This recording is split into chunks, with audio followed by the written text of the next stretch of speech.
Hello friend. आप सबका स्वागत है हमारे यूट्यूब चैनल क्रिकेट पे। दोस्तों, जैसा कि आपको थंबनेल दिख रहा है, आज हम इस वीडियो में यूपी टेट 2019 के प्राइमरी लेवल के साइकोलॉजी के क्वेश्चन हम वो सोल्व करेंगे और उनकी व्याख्या करते हुए चलेंगे और हर एक कंसेप्ट को समझने का प्रयास करेंगे, ताकि आगे आने वाली किसी भी एग्जाम में अगर उस कंसेप्ट से कोई क्वेश्चन आए तो वो हमारा गलत नहीं होना चाहिए। इसी मोटिव के साथ हम इस पूरे पेपर को करने का प्रयास करेंगे ताकि हर एक कंसेप्ट वो आराम से समझ में आए। तो दोस्तों, इससे पहले मैं बात करूं तो हमने एच टेट, रिट और आर टेट के पेपर और आरपीएससी फर्स्ट ग्रेड एग्जाम 2018 के सभी पेपर हैं वो हम कंप्लीट कर चुके हैं। टोटल मिला के आपको लगभग 1000 से ज़्यादा क्वेश्चन, वो भी दोस्तों लास्ट 1 और 2 सालों में जो एग्ज़ाम में आए हुए हैं उन क्वेश्चनों की मैं बात कर रहा हूँ। 1000 से ज़्यादा क्वेश्चन आपको इसी चैनल पे मिल जाएंगे। प्लेलिस्ट बनी हुई है, अगर आपने नहीं देखी है तो ज़रूर देखिए। दोस्तों, बिना किसी देरी के साथ हम शुरू करते हैं आज का हमारा वीडियो। तो ये देखिए दोस्तों, ये प्राइमरी लेवल का पेपर है 2019 का। आप सबको पता होगा कि यूपी के अंदर प्राइमरी लेवल और अपर प्राइमरी लेवल दो लेवल होते हैं। जैसे राजस्थान में लेवल फर्स्ट और लेवल सेकंड होते हैं, उसी प्रकार वहाँ पे प्राइमरी लेवल और अपर प्राइमरी लेवल ये नाम होता है। तो आज का हमारा पेपर वो प्राइमरी लेवल का है, मतलब लेवल फर्स्ट का पेपर है। तो लेवल फर्स्ट के पेपर में हम 30 क्वेश्चन को आज इस वीडियो में जानेंगे। आप वीडियो को लास्ट तक जरूर देखिए। आपको कुछ क्वेश्चन है वो नए मिलेंगे और कुछ क्वेश्चन है वो रिपीटेड मिलेंगे। अगर आपने मेरे सभी वीडियो देखे हैं तो आपको लगभग आधे क्वेश्चन है वो रिपीटेड मिलेंगे, लेकिन कुछ क्वेश्चन है वो नए आते हैं। तो नए क्वेश्चनों को आप एक जगह नोट कर लें ताकि एग्जाम में आपको फ़ायदा मिल सके। बार बार उनको रिविजन करेंगे तो आपको मतलब एकदम अच्छी तरीके से वो चीज़ है वो याद हो जाएगी। तो दोस्तों, शुरू करते हैं। पहला क्वेश्चन है, किसने बहुविमात्मक प्रज्ञा का प्रत्यय दिया है? बहुविमात्मक प्रज्ञा का प्रत्यय दिया है गोलमैन, स्पीरमैन, जॉन मेयर और गार्डनर। तो दोस्तों, बहुविमात्मक प्रज्ञा का प्रत्यय दिया है गार्डनर ने। ऑप्शन नंबर 4 है वो यहाँ पे राइट हो जाएगा, गार्डनर। अब बात करते हैं अगले क्वेश्चन की। डिस्लेक्सिया में यह करने में कठिनाई होती है, पढ़ने या वर्तने में, व्यक्त करने में, खड़े होने में और बोलने में। तो दोस्तों, आप सबको पता होगा कि डिस्लेक्सिया वाला क्वेश्चन तो लगभग हर एक पेपर में आता है, बहुत बार है वो रिपीट हो चुका है। तो पढ़ने और वर्तने में संबंधी कठिनाई है वो डिस्लेक्सिया से संबंधित होती है। ऑप्शन नंबर 1 है वो यहाँ पे राइट हो जाएगा। अब बात करते हैं अगले क्वेश्चन की। निम्न में से क्या समावेशी कक्षा में शिक्षक की भूमिका नहीं है? तो दोस्तों, समावेशी वाला क्वेश्चन भी वाला मतलब समावेशी वाला क्वेश्चन बहुत बार है रिपीट हो चुका है। तो उम्मीद है आपको मतलब ये क्वेश्चन तो आता होगा। अब पहला ऑप्शन है, बच्चे की आवश्यकता के अनुरूप बैठने की पर्याप्त व्यवस्था करनी चाहिए। शिक्षक को निःशक्त बच्चों पर ध्यान नहीं देना चाहिए। शिक्षक को बच्चों को प्रोत्साहित करना चाहिए और शिक्षक को सीखने में अक्षम को अतिरिक्त समय देना चाहिए।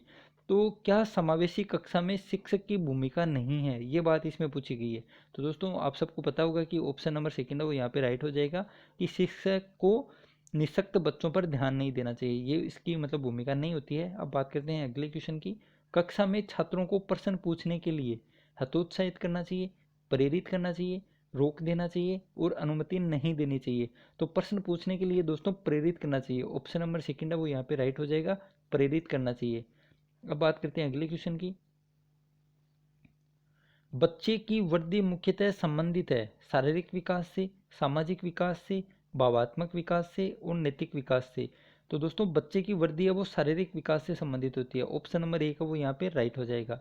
और दोस्तों, ये क्वेश्चन बहुत बार आता है। मानव विकास का प्रारंभ होता है गर्भावस्था से, पूर्व बाल्यावस्था से, उत्तर बाल्यावस्था से या शेषवावस्था से। इंपॉर्टेंट क्वेश्चन है दोस्तों। तो मानव विकास का प्रारंभ होता है गर्भावस्था से। ऑप्शन नंबर 1, गर्भावस्था से होता है मानव विकास का प्रारंभ। अब बात करते हैं अगले क्वेश्चन की। द कंडीशन ऑफ लर्निंग पुस्तक के लेखक हैं E.L. Thorndike, B.F. Skinner, R.M. गेने और I.P. पावलोव। तो दोस्तों, द कंडीशन ऑफ लर्निंग पुस्तक है गेने की। गेने ने इसी पुस्तक में 8 प्रकार के अधिगम के सिद्धांतों की व्याख्या की है। और पहला सिद्धांत उन्होंने दिया था संकेत अधिगम, जिसको हम एकदम सरल अधिगम भी कहते हैं। संकेत अधिगम से 8 प्रकार बताए थे। और सबसे लास्ट या उच्चतम स्तर वो समस्या समाधान अधिगम है। अब बात करते हैं अगले क्वेश्चन की।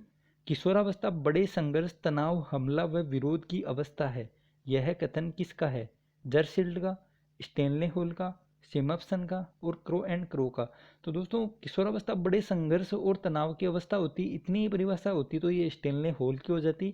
लेकिन इसमें हमला व विरोध की अवस्था है, ये दो नाम और जोड़ दिए गए हैं। तो आपको कंफ्यूज नहीं होना, ये दो नाम और आए तब भी ये परिभाषा वो स्टेनले हॉल की होती है, क्योंकि इसके अलावा एक जर्सिल्ड की परिभाषा भी बहुत आती है एग्जाम में। वो परिभाषा क्या है आप कमेंट बॉक्स के अंदर जरूर बताएं, क्योंकि यही दो एग्जाम में लगभग, हम अगर किसी भी एग्जाम की बात करें तो अगर किशोरावस्था से कोई भी परिभाषा आती है तो एक तो आती है स्टेनले हॉल की, तो सबसे इंपॉर्टेंट है, जो आपको यहाँ पे दिख रही होगी। किसी एग्जाम में सिर्फ इतनी आती है कि किशोरावस्था बड़े संघर्ष और तनाव की अवस्था है, इतनी ही आती है, लेकिन इसमें आई है कि किशोरावस्था बड़े संघर्ष तनाव हमला व विरोध की अवस्था है, तो ये यहाँ पे हो जाएगा स्टेनले हॉल। एक परिभाषा आती है किशोरावस्था से संबंधित जर्सिल्ड की, ये भी बहुत ही इंपॉर्टेंट है। और मैं आपको बता दूं कि वो है कि बाल्यावस्था के बाद और प्रौढ़ावस्था के बीच की जो आयु होती है, बाल्यावस्था की मतलब परिपक्वता के बाद जो आयु होती है वह किशोरावस्था है, ये परिभाषा होती है जर्सिल्ड की। मतलब एक बच्चे के अंतर्गत बाल्यावस्था के विकास के बाद या बाल्यावस्था के बाद परिपक्वता की जो आयु है वो किशोरावस्था होती है, ये जर्सिल्ड ने कहा था। और किशोरावस्था बड़े संघर्ष तनाव और हमला व विरोध की अवस्था है, ये कथन है स्टेनले हॉल का। तो यहाँ पे ऑप्शन नंबर सेकंड है वो राइट हो जाएगा।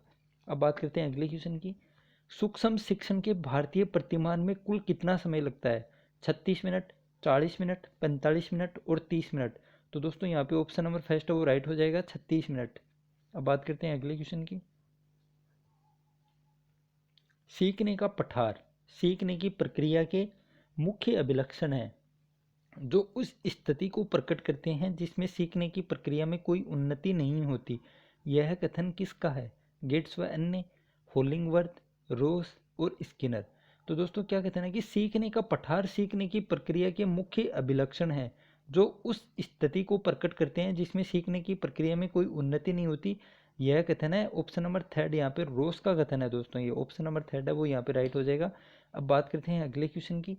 यदि शिक्षक कक्षा में एक छात्र को समस्यात्मक बालक के रूप में पाता है तो उसे बच्चे को दंड देना चाहिए, बच्चे को नज़रअंदाज कर देना चाहिए, बच्चे को तत्काल परामर्श देना चाहिए और तत्काल घर वापस भेज देना चाहिए। तो दोस्तों यहाँ पे ऑप्शन नंबर थर्ड है कि बच्चे को परामर्श देना चाहिए, ऑप्शन नंबर थर्ड है वो यहाँ पे राइट हो जाएगा, बच्चे को परामर्श देना चाहिए। अब बात करते हैं अगले क्वेश्चन की। पाठ्य सहगामी क्रियाएं मुख्यतः संबंधित हैं शैक्षिक संस्थानों के विकास से, छात्रों के सर्वांगीण विकास से, छात्रों के वर्तिक विकास से और छात्रों के मानसिक विकास से। तो दोस्तों यहाँ पे दो ऑप्शन तो बिल्कुल ही आपके मतलब नेगेटिव हैं, तो वो तो आप गलत कर सकते हैं, लेकिन आपको कंफ्यूज होगा छात्रों के सर्वांगीण विकास से और छात्रों के मानसिक विकास से। तो दोस्तों यहाँ पे होता है छात्रों के सर्वांगीण विकास से, सही उत्तर होता है छात्रों के सर्वांगीण विकास से। पाठ्य सहगामी क्रियाएं हैं छात्रों के सर्वांगीण विकास से संबंधित हैं। निम्न में से किसने अधिगम सिद्धांत का प्रतिपादन नहीं किया है? कोहलर, स्किनर, बीएस ब्लूम और थॉर्नडाइक।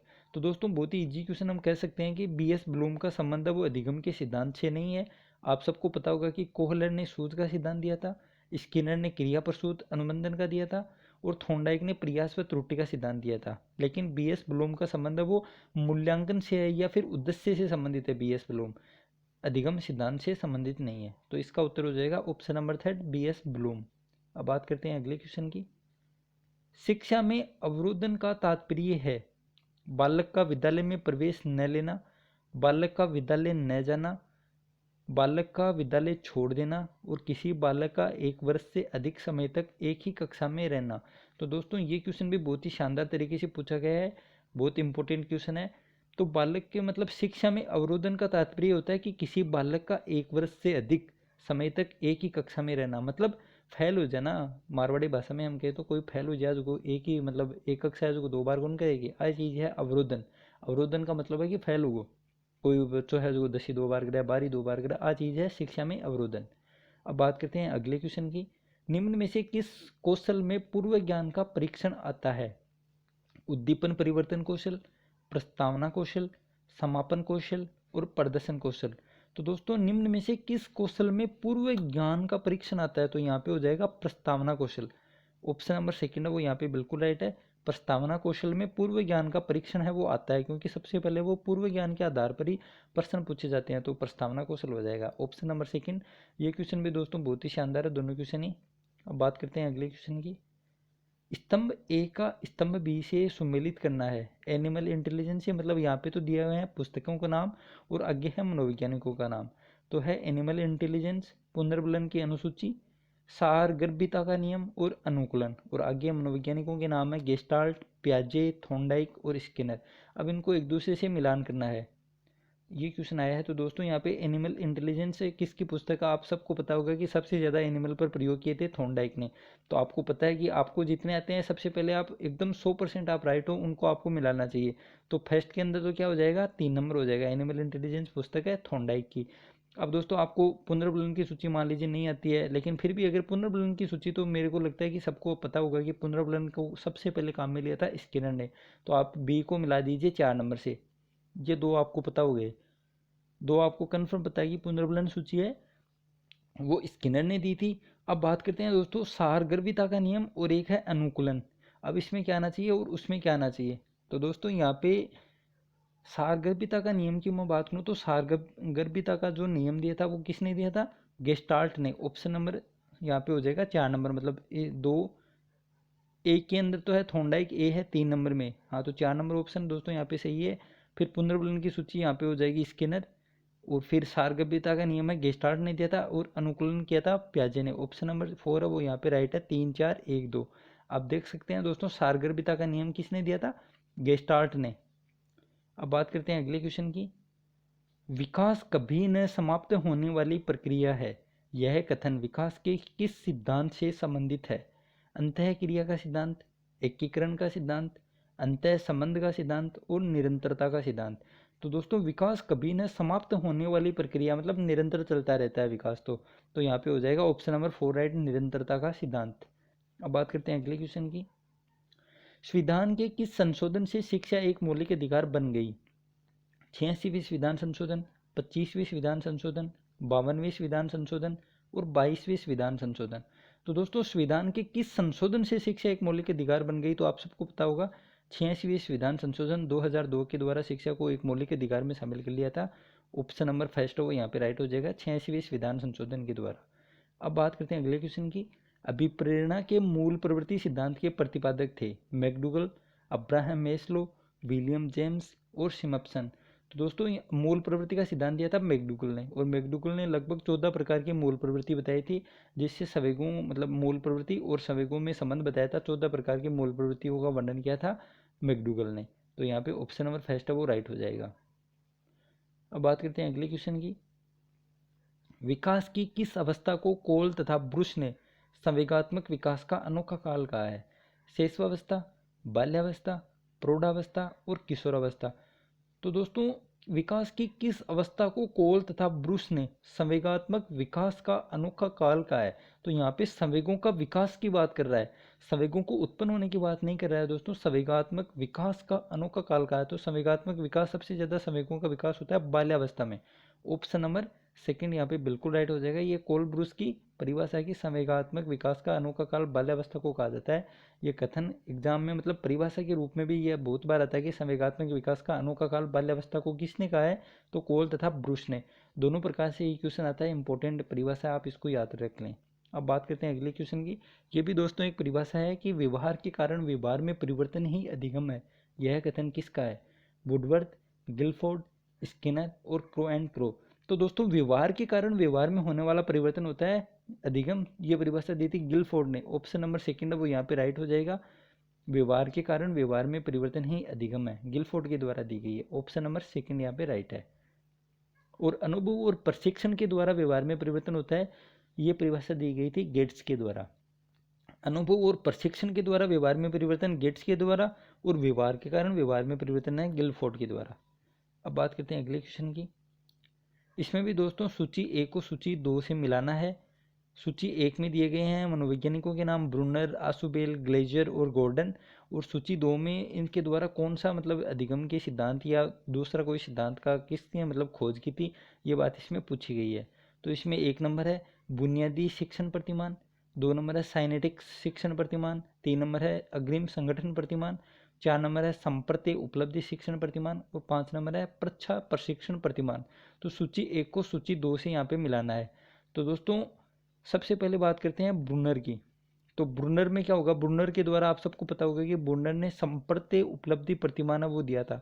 तो फर्स्ट तो 4 से मिल गया, ये तो आप सबको पता होगा कि ब्रूनर ने संप्रत्य उपलब्धि शिक्षण प्रतिमान दिया है।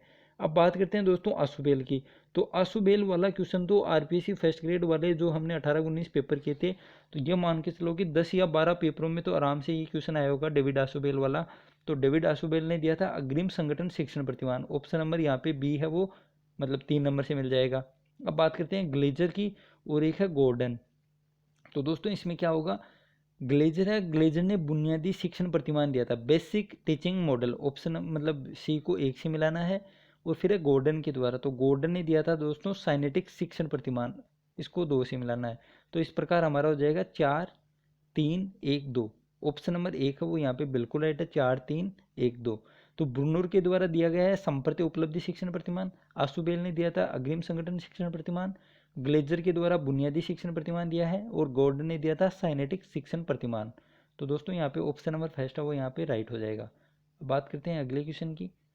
समस्या समाधान का प्रथम चरण है, दोस्तों बहुत ही शानदार क्वेश्चन है। समस्या समाधान का प्रथम चरण है आंकड़ा संग्रहण, समस्या की पहचान, परिकल्पना का परीक्षण और परिकल्पना का निर्माण। तो दोस्तों समस्या समाधान का प्रथम चरण है समस्या की पहचान करना।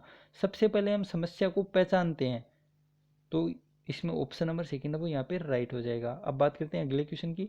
बालकों का अधिगम सर्वाधिक प्रभावशाली होगा जब पढ़ने लिखने एवं गणितीय कुशलताओं पर ही बल होगा, बालकों का संज्ञानात्मक भावात्मक व मनोचालक पक्षों का विकास होगा, शिक्षण व्यवस्था एकाधिकारवादी होगी, और शिक्षण अधिगम प्रक्रिया में आगे होकर बालकों को निष्क्रिय रखेगा।